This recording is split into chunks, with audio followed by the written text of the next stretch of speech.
باب الاسلام سنگھ پاک امجدی کابینہ زمزم نگر حیدرآباد مدنی مرکز فیضان مدینہ آفندی ٹاؤن میں رکن شورا حاجی محمد فاروق جیلانی اتاری نے دعوت اسلامی کے ایک شعبے مدرسۃ المدینہ جز وقتی کے ناظمین کے تربیتی اجتماع میں سنت و بھرا بیان فرمایا۔ رکن شورا نے شرکاء کو مدنی عطیات باکس اور 14، 15، 16 کو مدنی قافلوں میں سفر اور بیرون ملک 12 ماہ مدنی قافلوں میں سفر کا ذہن دیا۔ رمضان المبارک میں مدنی عطیات کرنے والوں کو تحائف پیش کیے، جبکہ یاد رمضان اجتماع کے بھی کچھ مناظر دیکھیے۔ آج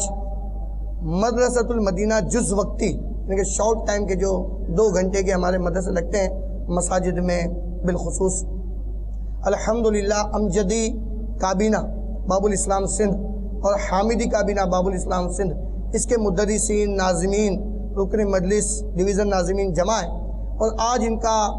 فیضان مدینہ زمزم نگر آفندی ٹاؤن میں تربیت اجتماع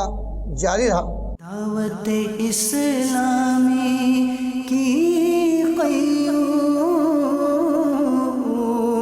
سارے جہاں میں مچ جائے